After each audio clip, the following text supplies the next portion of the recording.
Hey hey hey, hola Indomax Indo Magazines. Oke, lanjut kabar mantap kali ini datang dari pasukan Indonesia dan Pak Prabowo di Prancis, bos. Di mana pasukan kita ternyata berdiri paling depan, berbaris gagah paling depan. Lantas, bagaimanakah formasi barisan dari D-File pasukan Indonesia ini setelah ini kita bahas, bos. Kemudian kabar kedua nanti yang cukup hardang, Mama Rika Gini secara belak-belakan telah meminta bantuan dua sekutu utamanya di Asia Pasifik.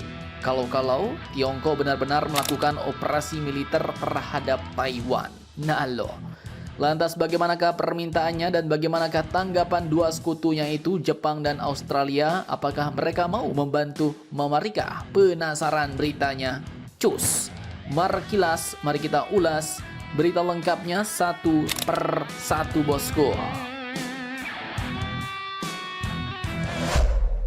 Oke, lanjut. Baru-baru ini pasukan TNI telah melakukan D-File di jantung Eropa, bos, Prancis. Langkah-langkah tegap menggema di jantung Paris. Bukan pasukan legion asing, bukan juga parade biasa, tapi inilah prajurit Garuda Indonesia yang membelah sejarah Bastille Day 2025 dan membuat dunia menoleh. Siapa itu? Indonesia. Nah, jadi pada Senin pagi waktu Paris, sejarah terukir, bos. Karena untuk pertama kalinya Indonesia kini tampil sebagai satu-satunya negara sahabat yang diundang secara resmi oleh Presiden Prancis, Bapak Emmanuel Macron, dalam parade militer Bastille Day, perayaan nasional paling prestisius di Prancis. Dan bukan sekedar tampil, kontingen Indonesia pun ternyata berdiri, berbaris paling depan, bos.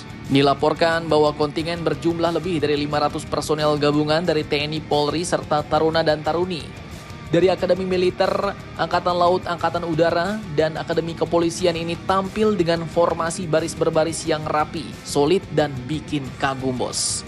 Dengan iringan lagu patriotik legendaris Maju Tak Gentar, suasana pun langsung berubah dari anggun menjadi garang.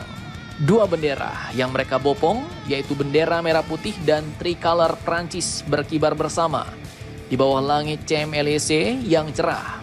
Monumen Arc de Triomphe berdiri megah menjadi saksi bahwa diplomasi bukan cuma soal meja bundar, bukan kopi pangku, tapi juga langkah tegap di atas aspal bersejarah.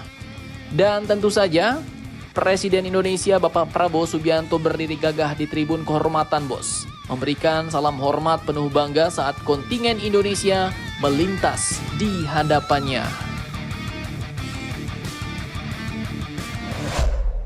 Di samping beliau, Presiden Emmanuel Macron terlihat ikut bertepuk tangan. Mungkin dalam hati ya berkata, wah mantap juga nih pasukan Indonesia, ngeri-ngeri sedap ya kan? Nah, tak hanya barisan prajurit loreng gagah dengan baret hitam dan kacamata hitam, barisan dari kontingen Indonesia ini juga menampilkan maskot-maskot ikonik dari tiap matra TNI. Ada macan tutul, hiu, beruang laut, hingga elang. Jadi bukan kaleng-kaleng, bos. Para mayoret di barisan depan pun tampil memukau, tongkat berputar-putar, melayang, dan ditangkap kembali dengan presisi. Serasa menyaksikan drill tim juara dunia, bukan dari barat tapi kali ini dari tanah air beta. Nah, untuk melakukan semua ini dengan sukses sebenarnya tak mudah, bos. Pasalnya sejak tanggal 8 Juli lalu, kontingen Indonesia sudah latihan keras di Prancis. Mereka bukan cuma turis dadakan, tapi mereka melakukan gladi bersih dan mereka disiplin ketat. Bapak Presiden Prabowo pun hadir, didampingi oleh sejumlah pejabat tinggi seperti Menko Perekonomian Bapak Erlangga Hartarto, Menhan Syafri Samsudin, Menteri Investasi Rosan Roslani, Sekretaris Kabinet Teddy Wijaya, dan tentu saja putra semata wayangnya Bapak Didit Hedi Prastyo, yang kali ini tampil bukan sebagai desainer mode, bos, tapi menjadi saksi momen kebanggaan bangsa Indonesia Prancis. Di bawah langit Paris, Indonesia nggak cuma hadir, tapi membanggakan. Lewat diplomasi pertahanan, budaya, dan barisan penuh kehormatan, Garuda kembali membentangkan sayap, bukan untuk unjuk kekuatan, tapi untuk mempererat persahabatan dunia, bos. Terutama kali ini, Indonesia Prancis. Terima kasih Paris. Dan untuk seluruh rakyat Indonesia, hari ini Nama Indonesia berkumandang di Eropa. Maju tak gentar, membela yang benar. Mantap, mantap, jos.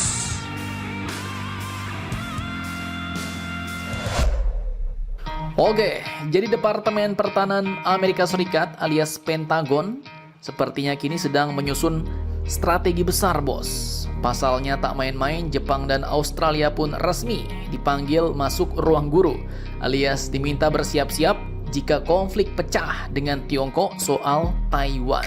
Nah loh, ngeri-ngeri tak sedap nih, bos. Jadi admin kutip dari sumber-sumber berita berikut, dalam pertemuan rahasia yang entah kenapa selalu bocor ke media, Kepala Kebijakan Pentagon yaitu Elbridge Colby telah meminta Jepang dan Australia untuk jelas-jelas mendefinisikan kalian bakal ngapain kalau perang ini meledak, bos. Jadi maksudnya Amerika menuntut penjelasan bagaimana peran Jepang dan Australia jika ternyata di masa depan Amerika benar-benar war dengan China atas Pulau Taiwan. Nah, kemudian bukan cuma itu, Pentagon juga mendesak dua sekutu andalnya ini buat nambah belanja militer. Jadi kalau negara Eropa masih mikir-mikir, maka dengan Jepang dan Australia ini, Washington yakin mereka bakal tancap gas. Mereka bisa tancap gas. Pasalnya Taiwan, si pulau mungil, kini sepertinya membuat jantung politik dunia ternyata Amerika berdetak lebih kencang, bos. China menganggap Taiwan bagian dari wilayahnya, sementara Amerika ya seperti biasa, bos.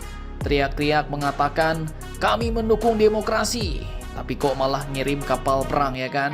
Nah, sejak kunjungan nyentrik Ibu Nancy Pelosi ke Taiwan tahun 2022 lalu, memang tensi semakin panas. Tiongkok ngamuk, kirim jet tempur dan rudal ke udara, dan dunia pun pastinya ikut deg-degan, bos. Dan pertanyaannya kini terkait request atau permintaan Amerika ini, apakah Jepang dan Australia siap angkat senjata demi Taiwan dan membantu sekutunya Amerika? Kalau Jepang sih mungkin iya, bos, karena Taiwan dekat ya kan dengan wilayahnya Jepang. Tapi kalau Australia, nah ternyata beda cerita nih. Admin kutip dari sumber berita berikut, Australia dengan tegas mengatakan tidak akan mengirim pasukan. Nah loh, cukup amsyong. Jadi bagaimana menurut kalian tentang hal ini? Jangan lupa komentar, tetaplah kalian barbar dan jangan santuy terus. Demi Indonesia tangguh, salam Indomax Indo Magazines.